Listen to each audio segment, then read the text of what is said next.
Paulo fala com Gaio: cara, cuida da tua alma. 3, muito me alegrei ao receber a visita de alguns dos irmãos que falaram a respeito da tua fidelidade e de como você continua andando na verdade. A gente tem que se alegrar, irmão, e eu receber testemunhos assim. É tão triste quando a gente chega num lugar, a pessoa diz: rapaz, esse cara é lá da tua igreja, né? É, rapaz, aqui. Pense numa tristeza.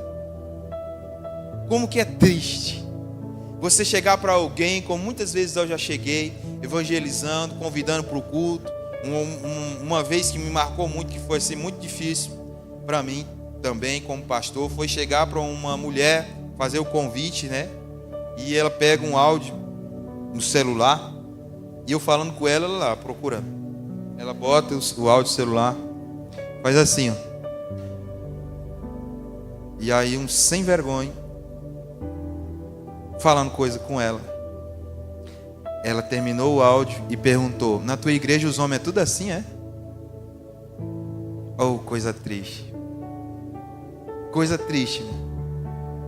Triste. Além de afastar um pequenino, a Bíblia diz que era melhor essa pessoa amarrar uma corda no pescoço, a uma pedra de moinho, e se jogar da ponte da crise dela, bem na parte mais funda, no meio. E a corda não pode ser muito grande, ela tem que ser no máximo 1 metro. É para ele conseguir segurar aqui, ó, e jogar. Porque se ficar muito grande, pode ele sair fora da água. Aí não dá certo, tem que ser pequena. A Bíblia diz que é muito perigoso você afastar um só dos pequeninos de Deus. Uma pessoa que já estava conversando, começando a visitar, e aí vem uma pessoa dessa e faz um negócio desse. Aí eu tive que dizer: não, isso aí não representa a igreja, não representa Cristo, não me representa. Isso aí é um sem vergonha, uma pessoa que precisa de correção, e pode deixar. E o que depender de mim vai receber. E eu fui lá no sem vergonha, só não bati porque não pode mesmo, né? Mas deu vontade de pegar um facão, dar umas 3 lapadas assim daquela com ele deitado, para ficar bem assim nas costas, Rogério. Tramontina. Deu vontade, deu, irmão. Como que é triste isso. E Deus trouxe o juízo dele também, né? Então, a gente tem que entender, temos que alegrar o coração de Deus e da igreja com o testemunho da nossa fé. Amém? Glória a Deus. Você tem que alegrar o coração de Deus com a tua fé. Você não pode ser um desses que as pessoas acham aí e falam: ah, se for crente igual esse daqui, Gaio não era. Um homem temente a Deus, que buscava o Senhor. Por isso ele tem comunhão, não só entre os irmãos. Olha como que esses irmãos chegam falando dele: irmãos, eu me alegrei, chegaram aqui alegre, dizendo que você é fiel à palavra. 4, não tenho alegria maior do que ouvir que os meus filhos estão andando na verdade. Quando João fala aqui meus filhos, porque gerou na fé. Nós não somos obrigados a chamar ninguém de pai e de mãe espiritual, mas tem pessoas que vão pregar para a gente e vão ser aquelas pessoas que vão nos iniciar na fé, que vão nos mostrar o caminho. Então, entre aspas, são conhecidos como pais na fé. Deus usou aquela pessoa para aquela outra pessoa conhecer o caminho. Mas quem que é pai? É o Senhor. Quem que é Deus? É o Senhor. E qual é a palavra que importa? É a palavra de Deus. Para ter comunhão com os outros, é necessário uma vida de comunhão com a palavra. Não tem como você se relacionar com qualquer pessoa sem se relacionar primeiro com Deus e com sua palavra. Porque senão você não sabe se relacionar com o outro. Está aqui eu e o Gustavo conversando. Eu tenho que entender que ele é mais novo que eu, que ele tem alguns pensamentos diferentes que o meu. Eu tenho que entender várias coisas, que experiências que eu tive, ele não teve, experiências que ele teve, eu não tive. E para mim ter comunhão, aonde que eu vou entender isso? Na palavra. Seja paciente com aqueles que estão começando. E olha que o Gustavo não está começando, só estou dando um exemplo. Já tem muito tempo na fé. Mas tenha paciência com aqueles que estão começando. Tenha paciência com aqueles que estão iniciando na fé. Ensine, mostre, né? Pegue na mão se for necessário.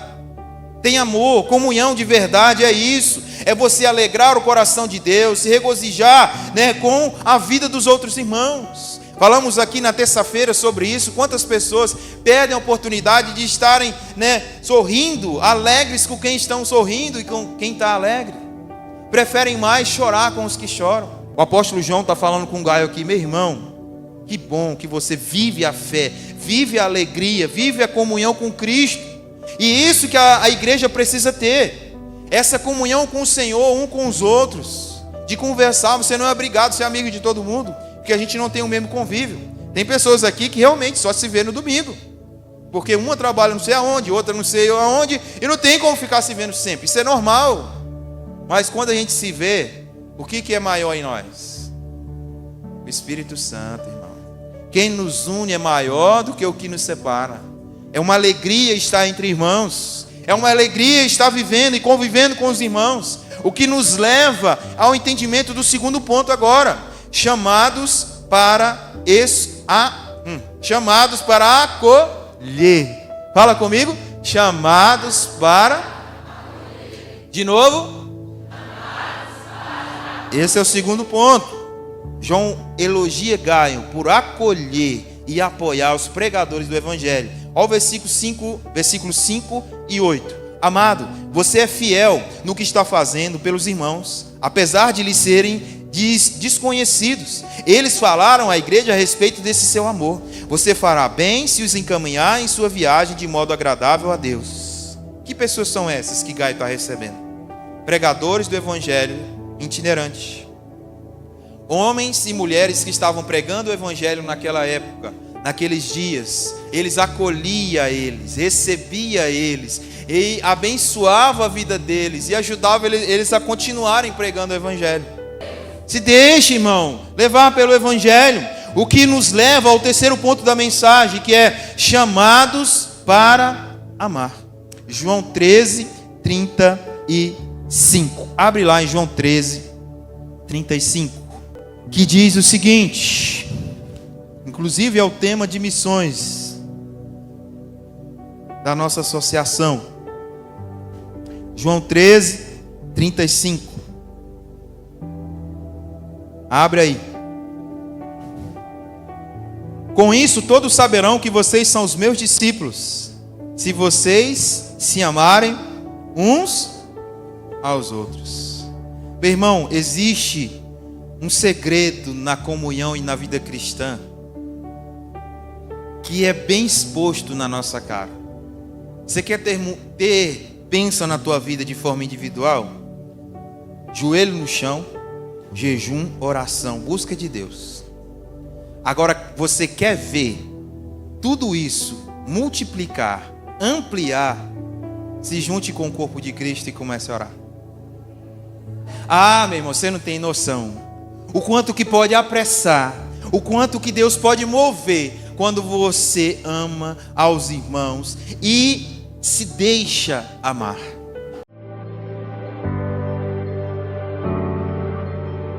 A Igreja Batista da Vila Brandão está localizada ali na Avenida Alice Brandão, no número 21.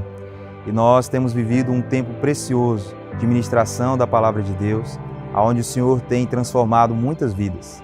Tem mostrado o poder da sua palavra, a transformação que Ele tem feito através de sua palavra. E hoje nós podemos contemplar e ver quantas vidas têm sido transformadas.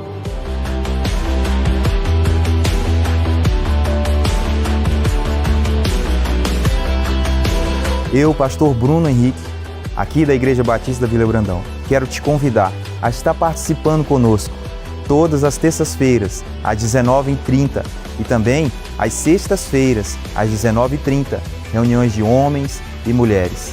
Nos sábados, nós temos nos encontrado com a Juventude Batista às 19h30 e aos domingos, nós temos as nossas reuniões principais, a EBD às 9 horas da manhã e o culto de celebração às 18h30.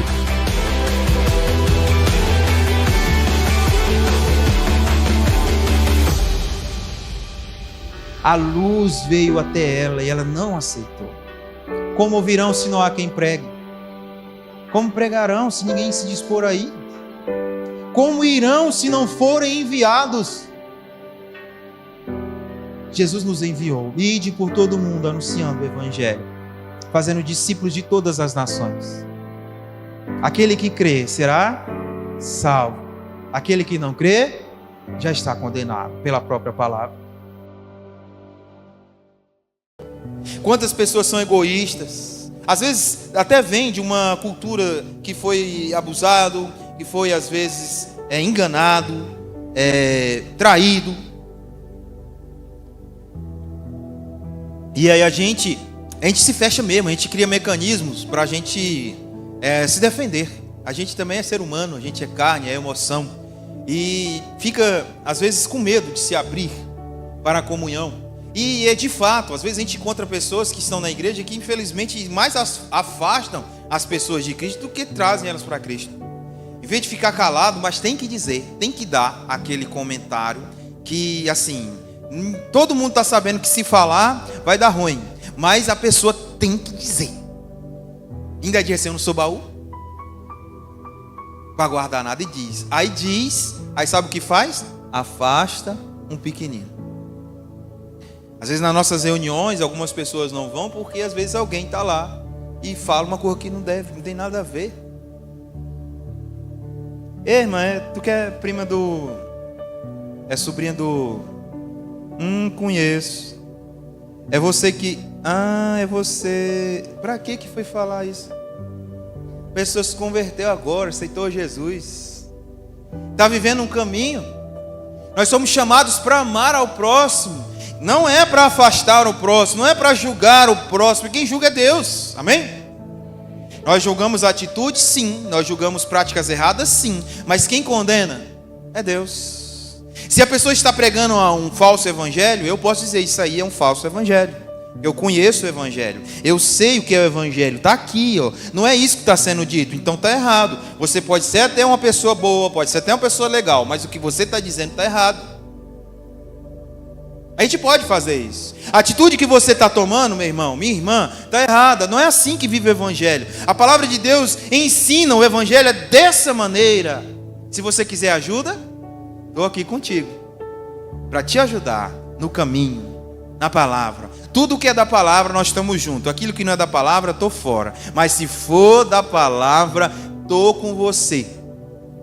Amar o outro, como Jesus amou. Como foi que Jesus nos amou? Entregando a sua vida por nós. A gente queria alguma coisa com ele? Nada. A gente amava ele? Não, a gente odiava, a gente não queria. Quando eu falo a gente, é a humanidade. A humanidade estava afastada de Deus, a humanidade não queria saber de Deus, já tinha se separado, já desde o Éden. Não quer saber nada de Deus. Algumas pessoas buscavam Deus, e essas que buscavam, Deus levou Enoque.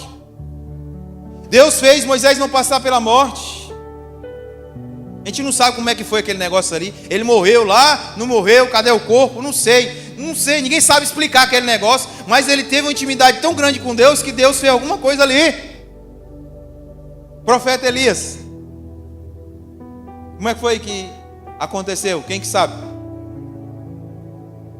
Chegou para Eliseu e disse, se tu estiver junto comigo, na hora que eu for arrebatado, tu vai receber unção dobrada. Agora, se tu não estiver junto comigo, vai receber não. Eliseu fica ali, eu não aparto desse homem nem que rache. Aí está aqui ele conversando, de repente Elias, Eliseu, opa, já do lado aqui. Elias olhava para ele, sim senhor, toma aqui. Foi indo, de repente um redemoinho, uma carruagem de fogo, aleluia, glória. Pega Elias, Eliseu fica, não esqueça de mim, estou aqui, eu estou vendo o senhor subindo. Lá vem o manto. Ele não deixou de estar junto, de cumprir ali, de amar aquilo que Deus deu para ele. This is amazing grace.